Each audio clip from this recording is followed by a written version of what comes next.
Welcome back. Welcome back to another episode of the Contagious Culture podcast. I'm your host, Kyle King. And the goal on this podcast is simple: to help you create ecosystems and environments where people thrive. Look, today I'm fired up. I'm fired up. Peggy, I am so excited to talk to you this morning. I have stalked you online. Oh my gosh. And the work that you are doing is transformational.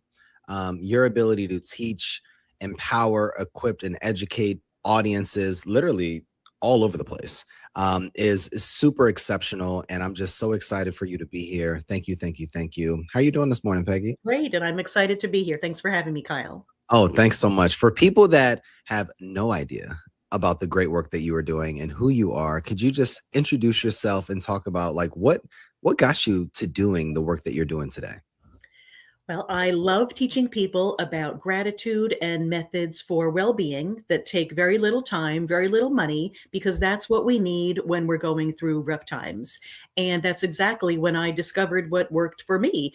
Actually, I teach things that I used to do as a child that felt good and then just kept on doing them. And there, as I became a psychologist, I became so interested in the research behind these ideas. So I love teaching things that are not only easy to implement, but are also backed by research in psychology. And this, I was really put to the test in my mid 20s when my fiance passed away. And then 6 weeks later, my father died. Oh my And I was grieving the two most important men in my life. And it was gratitude that got me through those horrible, painful days. And so I know with certainty that gratitude is most powerful on our worst days. Not to save gratitude for your good days, it is most powerful on your worst days. So that is the message that I love to share with other people, including really simple, actionable steps that people can take every day to feel better and live a more fulfilling life. You know, it's interesting that you say that, and I appreciate you just opening up with, your vulnerability and your story. I've heard on one end how important gratitude is, and I have a gratitude journal, and I actually now have a gratitude jar that any moment or anything that happens, I'm putting it in there. And but I've never heard of it from the psychology side and the science behind it as well. Can you talk to us a little bit about the science behind it from the psychology side? Yes, two wonderful things happen. Well, more, but what two that I'd like to talk about? First, when we think about what we're grateful for, we get serotonin and dopamine released in our brains. Those are two neurotransmitters that are responsible for feeling good. Particularly, dopamine helps to elevate mood, and serotonin is a neurotransmitter that's associated with having enough. So, after you get that after a great conversation with a good friend, a wonderful meal, when you've watched a good movie. So, automatically, those two neurotransmitters are released in our brain and make us feel good.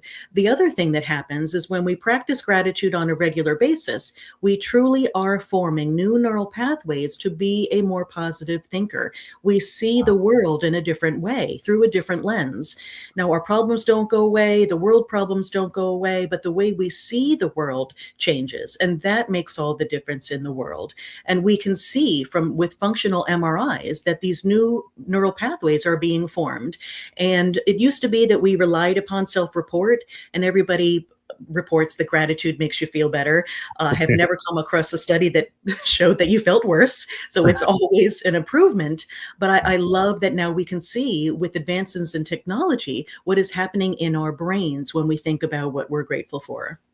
Oh my gosh. I did this as an activity to keep me balanced and keep me humble and just to continue to keep me just grounded. But I never realized how much science was behind it as well. And it's interesting because I've been doing it now for about, I would say 2 to 3 months. And I do recognize how I've just continued to just feel a light or a flow in my life that's so much different than before. What are things that people can do on a day-to-day basis for them to begin to do this work and commit to not only these practices, but what I would say a new lifestyle? My favorite way is to express appreciation for one person every day. And the reason I like this so much is because, in addition to gratitude, it is tapping into the number one predictor of well being, and that is our relationships. So, any time that you spend cultivating your relationships is time well spent. So, every day, thinking about one person in your life that you are grateful for and reaching out to that person. On a very busy day, this could be a 30-second text, but if you have more time, I highly recommend writing a handwritten gratitude letter. And there's research behind this as well. There was a study that looked at 300 college students. 100 received counseling only, 100 received counseling and they were instructed to write about their day, and 100 received counseling and they were instructed to write one gratitude letter once a week for 3 weeks. So they only wrote 3 letters. And at the 4-week mark, they measured their self-reported happiness. And the group that wrote the gratitude letters had the biggest boost in mood. And these were all students who were diagnosed with clinical depression. So it is an extremely powerful way to take care of your own mental health. And it's so wonderful that another person gets to benefit also by receiving your handwritten gratitude letter. And we don't get anything handwritten in the mail anymore. No, So just seeing that letter in your mailbox lights up your mood. So it's a wonderful way to foster your relationships and think about one person every day that you can reach out to and let that person know how much they mean to you. it's so interesting that you say that, Peggy, because I feel like the only handwritten letters that I've gotten over the last few years is from my mom. And like, she sends me these handwritten letters and then like care packages. And I'm like, Mom, I'm in my 30s now. Like, you don't have to send me care packages. But it's interesting. It's never about what's in the box. And I love the things that are in the box. I always keep the letters. I always keep the letters that she puts in these amazing cards. And I have this like wooden box in my closet that I keep all of the letters. And sometimes when I'm having a day or when I'm feeling overwhelmed or stressed out, I just go in that box and read through various letters that I have gotten over the years. So it's so interesting that you mentioned that, because for me as the receiver, I get so much joy and peace from just receiving those handwritten letters. But I've never thought on the other side, the importance of sharing and being able to actually write those letters. So Peggy, I'll put you on the spot. Who's your person that you're appreciative for or grateful for today? Today, I would say I just went on a walk with my wonderful friend and neighbor, and we've known each other for 20 years. And I am grateful for her friendship, and that about once a week for decades now, we've been able to connect and share what's going on in our lives. And it's just really important to me to have that to look forward to every week. I appreciate her. I love that. Peggy, you know, one thing that I recognize is that there's a lot of internal blocks or really beliefs or narratives that we have within our minds that most times block us from being able to feel that joy or feel that fulfillment, especially midlife. And I know you've talked about this in your work as well. Can you talk about what these blocks are and then how we overcome some of those blocks as well?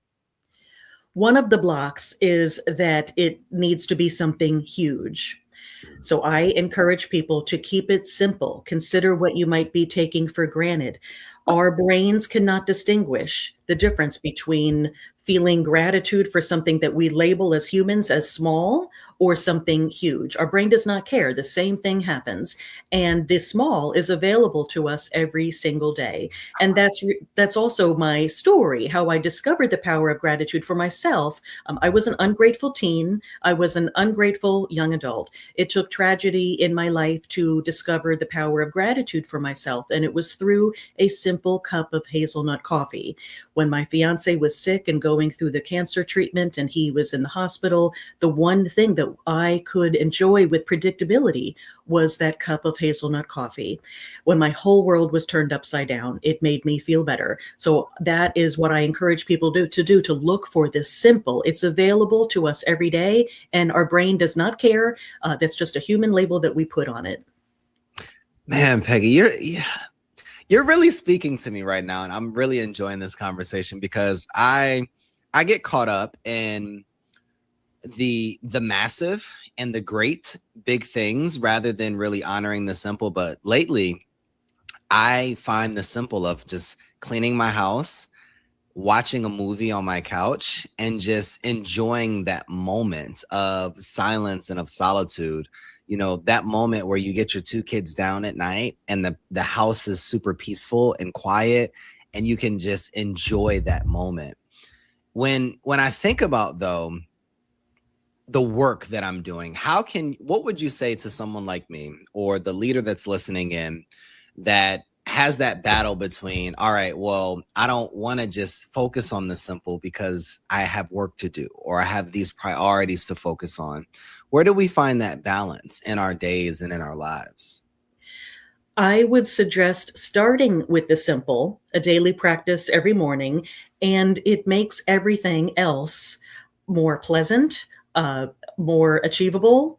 It makes our problems seem less daunting when we first take care of ourselves in the morning. And through the simplest of things, it could be just stepping for a minute outside in nature and gazing toward the sun, uh, anything at all that makes you feel good, whether it's listening to music for a few minutes, doing a gratitude journal, anything that makes you feel good in the morning that is simple. You carry that with you into your day and make the tasks of the day easier to accomplish.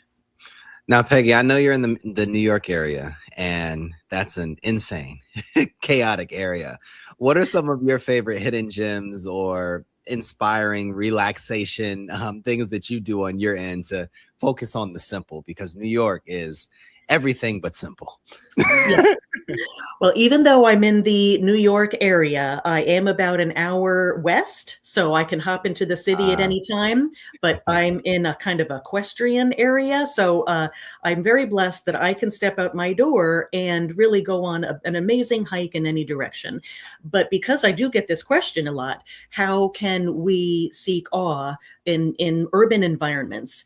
What I love about awe is it is available everywhere. We can find awe in architecture. We can find awe in human connection.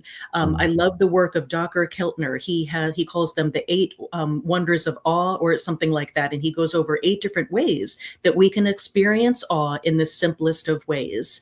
One is called moral beauty, when you witness beautiful human interaction, and when you know what these are, your brain helps you to find them. So I only mentioned a few, but I love that we can find it in architecture and even through tiny pieces of like weeds growing in through cracks of a sidewalk can be really amazing. So mm. that it is available in urban environments. So I said, look at faces, look at people, look at human connections, and how just a bustling city. I got my doctorate in New York City, so I am familiar with the hustle and bustle. Yeah. Uh, I'm not in it right now. But awe is available everywhere. And when we intentionally seek it, our brains help us to find it even more. And just for our listeners on the audio as well as on the video, the 8 wonders of awe are moral beauty, nature, collective Collective effervescence, reference. music, visual design, spirituality and religion, life and death, and epiphany. Peggy, when you think of all of those, what's the most important one to you? The most important to me, the one that's had the biggest impact on my life, is nature. What I love about awe in nature is that you don't need to do a thing. Nature does the work for you. And I often talk in my writings and in my memoir about how the mountains helped me heal when I was grieving in a way that, yes, my friends did, and so many other methods that I used for healing. But there was something so incredibly powerful about the vast mountains that helped me to heal grief. What's interesting about being in nature and experiencing awe in nature, it helps to quiet the chatter in our brains. It helps negative thinking go away, and for us to tune into our intuition, and whatever might be going on in our lives to help us to heal. It is really incredibly powerful, and I love the science behind it. There are also studies on the power of trees and what it does for our mental health, as Wow. well as water. A great book called Blue Mind that talks about all the science and how we are biologically connected to water, and how just being in, on, around, or underwater helps with our mental health. So when I'm out in nature, I purposefully look for trees and water to maximize those benefits. I really appreciate you, Peggy, for sharing all these resources because I'm a reader and I'm always looking for different books to check out. So I definitely pulled up the Blue Mind book. So I'm excited to put that in my Amazon cart after the episode. What It's is a amazing. book or a book or a podcast or an article or something that you've read over the last few years that just really transformed the way that you thought, that you moved, that you lived your life? Probably the number one is Man's Search for Meaning by Viktor Frankl. I read that. It was the first book I read after my fiance and my father died, when this man in a concentration camp was able to have a positive attitude when everything was taken from him. And he said they could not take his attitude. And that had a tremendous impact on me, that life could be good again, that I could, if he could do it, that I could overcome my grief as well. It was so incredibly inspirational and powerful for me. So I would say that book. And I often share that with people when they are going through difficult times. Sometimes we need to see that somebody else has done it to show us that we can get through a difficult time on our own as well. Could you define meaning for us? I think that I've heard a lot of definitions, and people identify or define meaning as all of these different things. But how would you define meaning? I would define meaning as fulfillment and satisfaction in your life. Mm, And our brains tend to overcomplicate things, and meaning can be so simple, just like gratitude. Bring it down to the simple. The meaning can be human connection, and really that's one of my main goals and how I cultivate meaning in my life. And that also came out of Viktor Frankl's book, when he talks about the ways that we can cultivate meaning in our lives. Human connection is one of them. And I love that that's also supported by the research, particularly the longitudinal study out of Harvard that looks at relationships over the course of decades. And the number one predictor of well being is our human relationships. wow. I love that. Oh my gosh, Peggy. And one of the things that you prioritize is your peace method. And what I found is that it focuses on mental health and well-being. I'd love for our listeners to learn what this peace method is and how they could be able to utilize that within their day-to-day practices as well. So basically, with the Peace Method, I took my 30 years of being a mental health professional and looked at people's main pain points and then what helps. So the peace, the acronym, stands for things that help, that we need to cultivate every single day. Now that might sound like a lot, but these are things that people are probably doing anyway. I just to help to highlight them for you so you keep doing them every day. So the P is for positivity, maintaining a positive mindset. And that's not just thinking positive all of the time. I call it the positive mindset grid. And within that grid, we also have to deal with our negative thoughts. We also have to cultivate positive mood, and we need to deal with our painful emotions. All of those are part of developing a positive mindset, not just thinking positive all of the time. So that's P. The next is E for exercise. It's obvious, but moving our body is essential for well-being.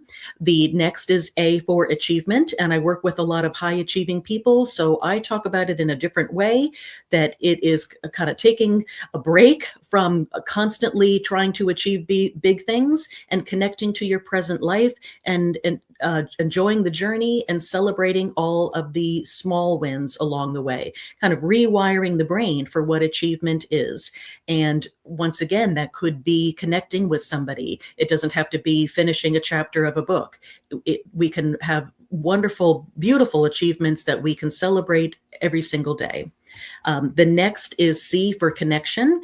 And I talk about many different ways that people can connect with others, including, yes, our friends and family, but also highlighting the importance of complete strangers. There is a loneliness epidemic going on in the world. And when we talk with strangers, it's an opportunity for connection. All connections matter.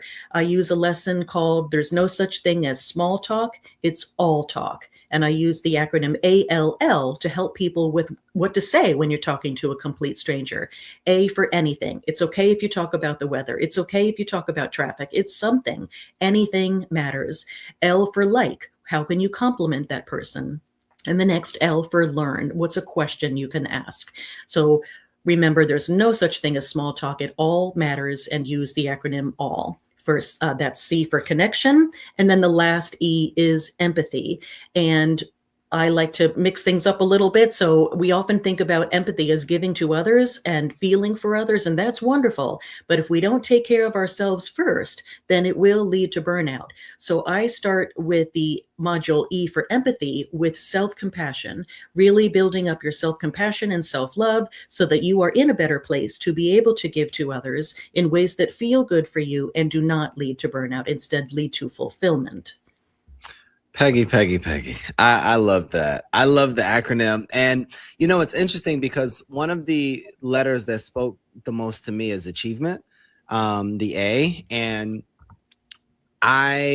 you really spoke to me because I am a person that focuses a lot on outcome, where I have to finish this chapter, I have to clear my email before I go to sleep, or I have to do these specific activities or tasks. But you look at it differently, where it's calling your parents just to check in is an achievement. You being able to just go outside and maybe just sit under a tree and just take some time to think and take some time for you is an achievement. And I think it connects with the empathy and that self-compassion and just giving yourself time and space to be able to just be. I really, that really spoke to me, because in a world where everything is being thrown at you and you have all of these different targets and activities and you want to be so productive and you want to grow and you want to change people's lives, taking that time for you to re-identify or redefine what achievement even looks like gives me the grace to be able to just enjoy the being process of life rather than feeling like I just have to continue to achieve the next thing. Yes. And it needs to happen in order to combat that high achieving cycle, which can lead to burnout. And one of the methods that I help people is what I call the 3 Ps. So anything that you are doing, focus on the 3 Ps. The first P is pleasure. What pleasure are you getting out of that? The next is present, connecting to your present life. Yes, you might be working on a goal that might take a month or even a year, but what are you doing today? So P for present. And then the last P, purpose. Like, why are you doing it in the first place? What purpose is it giving you? So focusing on those 3 Ps helps to combat what I call the high achieving cycle.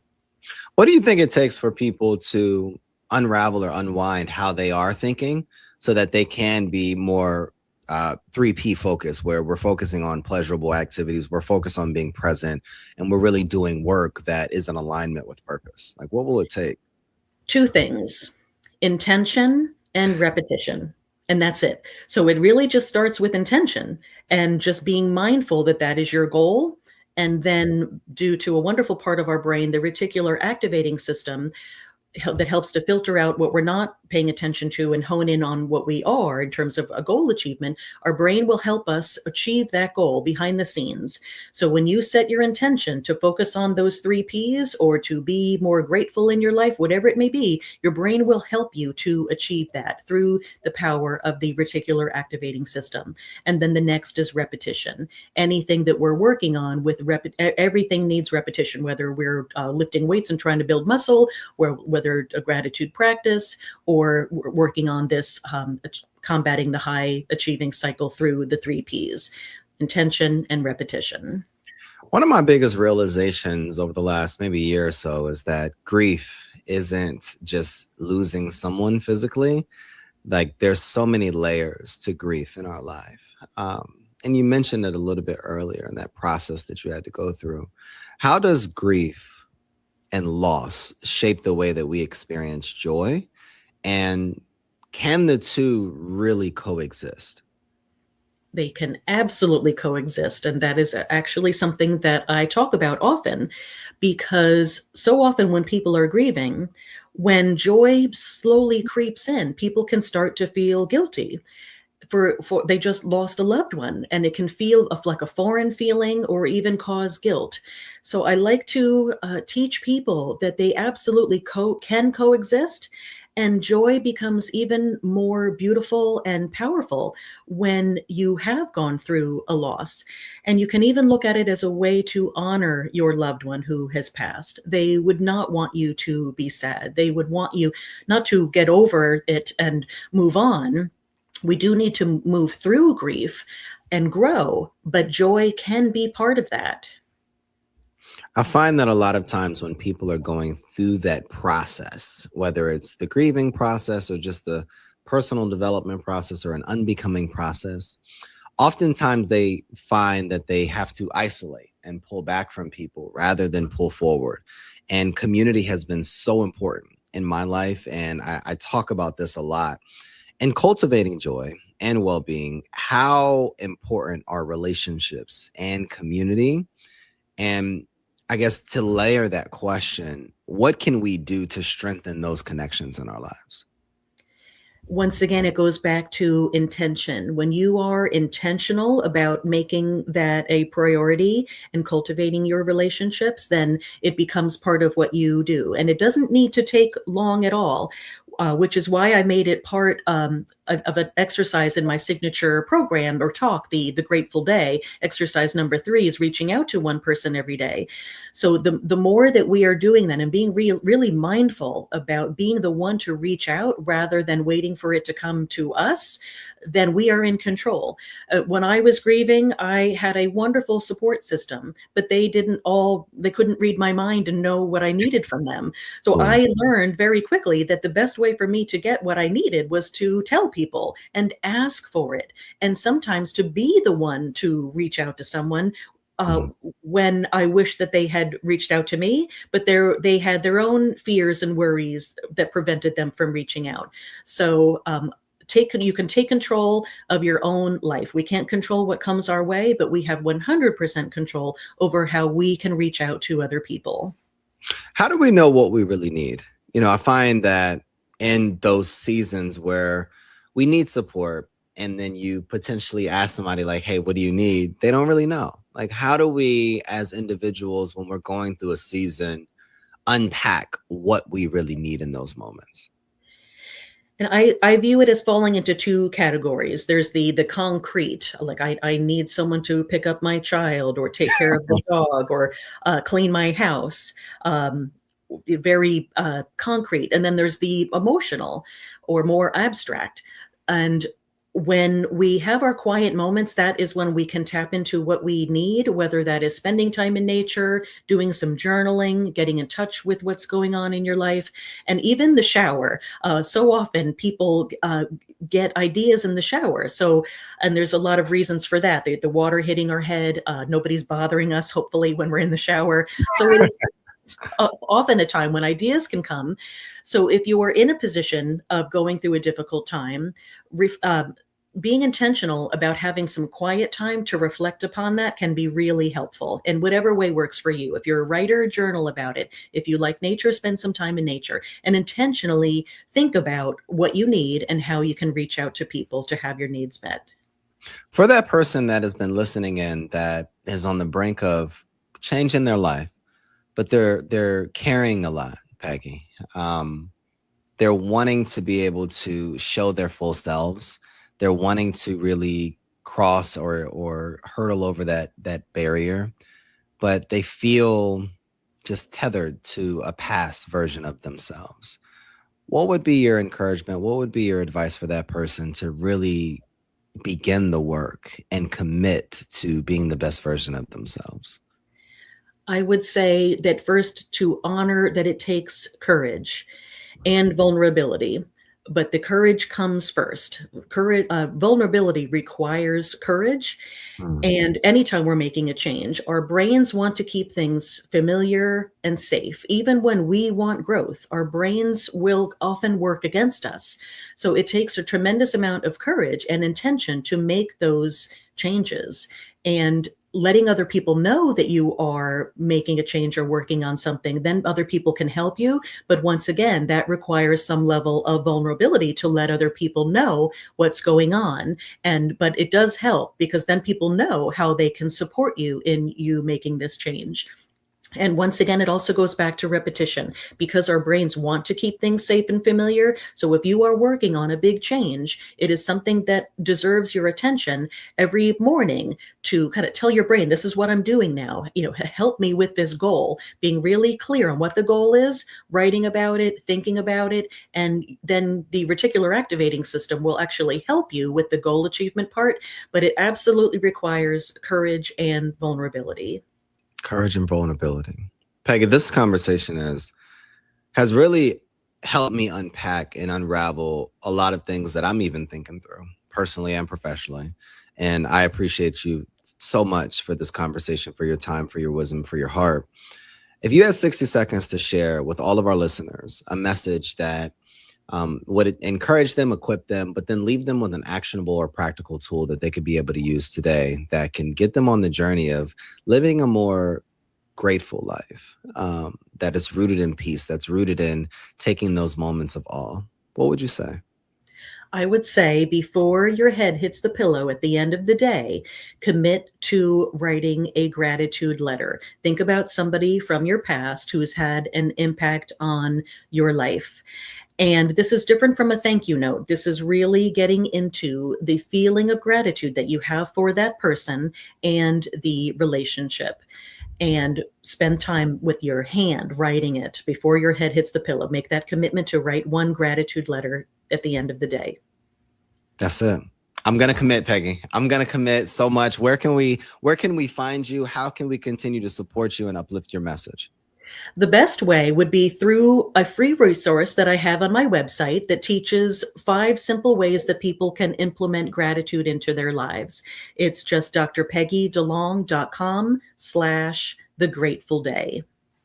That's easy. Anybody listening in, go to the website. I have gotten so much and I feel so full from talking to you, from listening to you and learning from you this morning, Peggy. Thank you so much for your heart, for your wisdom, for your work, and for your strength and your courage and your boldness to continue to keep going in the face of adversity. I thank you. And for our listeners that are still listening in with us, one of the questions that we always ask our listeners, what culture are you spreading?